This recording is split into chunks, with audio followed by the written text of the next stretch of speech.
So what does it feel like to have energy while you have an eating disorder or going through any type of thing like anorexia, or you're not eating properly? And I'm going to tell you this today. This is another video of me because I have time constraints right now with school and everything. So I'm going to roll out and stretch while I'm talking to you. When I had an eating disorder, when I had Anorexia Nervosa, you start out feeling good. You're losing weight, your body's burning fat, and you're in good shape, so you have motivation and everything. But as time goes on, you realize, or start to develop, a lot of tiredness. You get really, really tired all the time. You don't feel like doing anything, but you do it anyway, because you're just so mentally messed up in the head that you think if you don't do it, you're going to gain weight, or you're just not going to maintain the type of physical qualities that you already have, like the physique attributes that you want. And honestly, you're probably making them even worse. Because if you don't give your body rest, if you don't give it recovery, if you don't sleep, your body actually burns less fat. Because there's so much cortisol and so much, stress buildup. Your body works against itself. So when I was having an eating disorder, or eating disorder behaviors, I started out doing some sort of exercise, and then I scaled it up even more, and did even more, and did even more, to the point where I felt like crap all the time. I'm gonna be honest. Like, I was always able to get up in the morning, but then when I did get up, I was so tired, my body was so strained, and I guess my blood pressure and shit was low. I'd get up, if I stood up real quick, everything would go black. Like, I couldn't see anything. It was almost like somebody put black tape over my eyes or something like that. And you feel like you're gonna pass out, essentially. But usually after you get up and you get moving, and you don't go from one extreme to the other, like laying down and then getting up again. Usually that doesn't happen. But when I was working out and everything, especially towards the end before I went into treatment, half the time during my workouts, I was just laying around like this. I'd do a set of push-ups or a set of whatever out of that Navy SEAL book, and then I'd just lay there for like 5 minutes on the ground because I had no energy. I had no intensity. Like, it was even one time, well, my cousin came over and spent the night. We were playing Minecraft on the Xbox 360, and he said to me, whoa, it was in the day during the summer. We were out of school. Well, he's homeschooled anyway, He's probably out of school by now. He told me, he said, why are you just laying around? Like, you're just laying around half the time that you're doing whatever you're doing. He was right. I was laying around most of the time because I had no energy. I do a set, lay around for 5 to 10 minutes, like literally just lay on the floor, staring up at the ceiling. Then I do another set, and lay on the floor.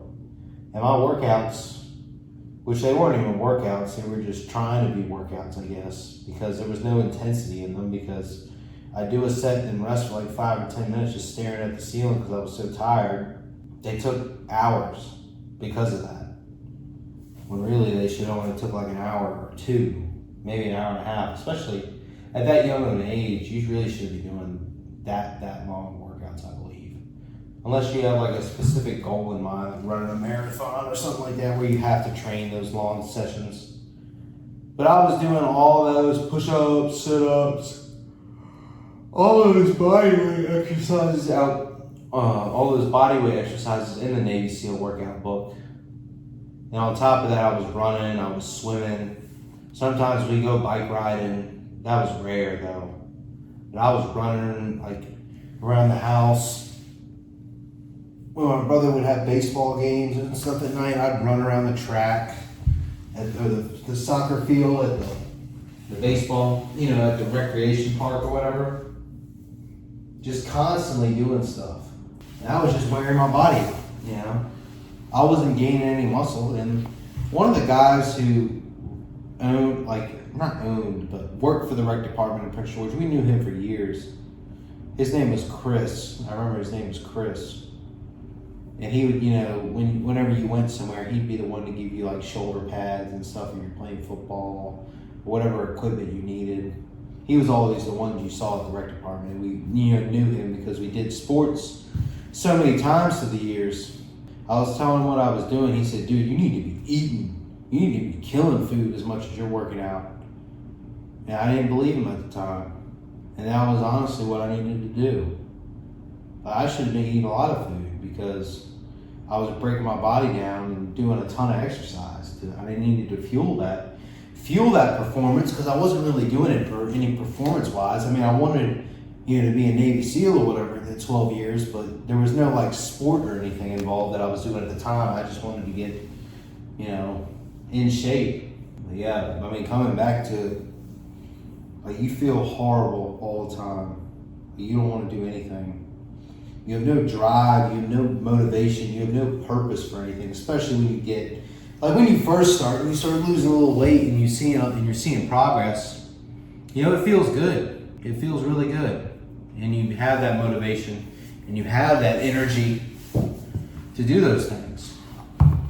But when it gets to the end, like when you're probably about to get put into treatment or realize that you need to go into treatment, especially as an adult, because as an adult, you know, you have to put that upon yourself. You have to go into treatment yourself.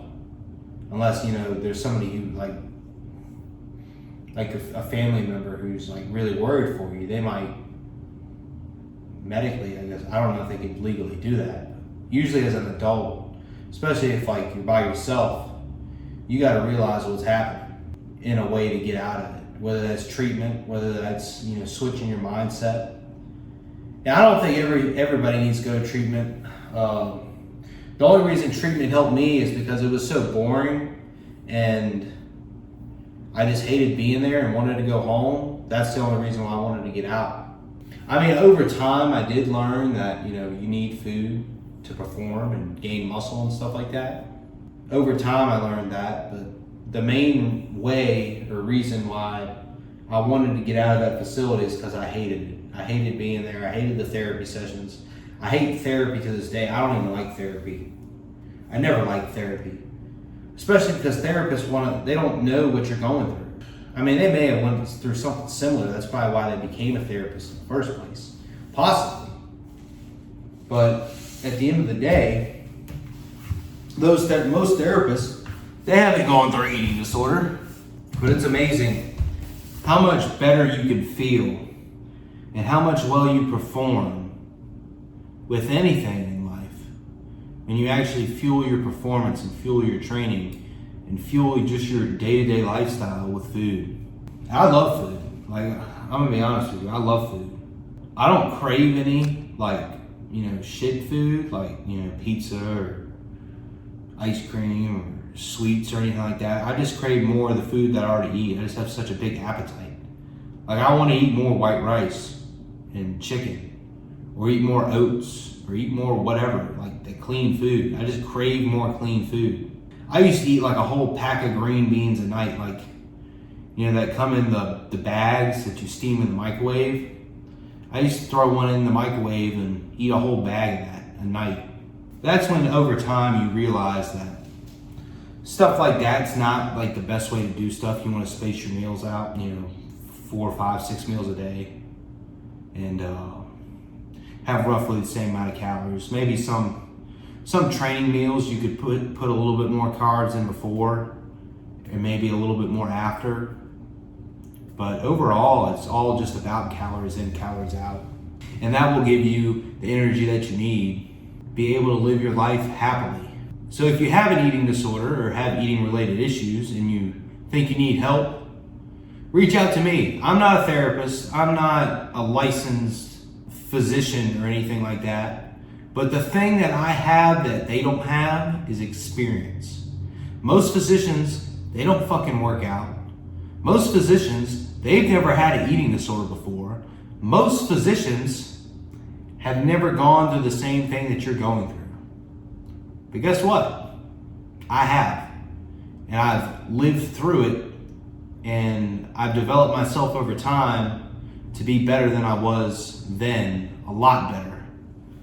I mean, I was skinny as a twig before I started lifting weights and getting back into knowing how to do stuff correctly, like, eating right and fueling your body correctly, not doing no crash diet or anything like that. So if you want to cut the corners, not saying that it's not really cutting corners, because you still got to do the work. Everybody has to do the work if you want to achieve your goals, whether that's in fitness or whatever.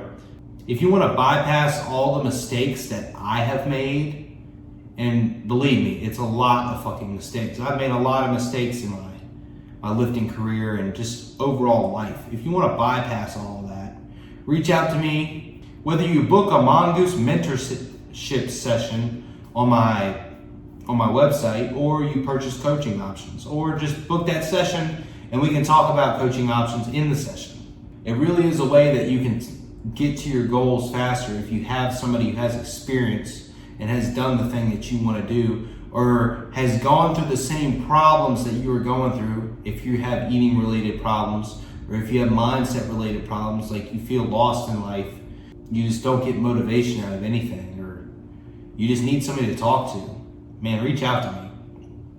Because I really can help, and I really want to help change people's lives.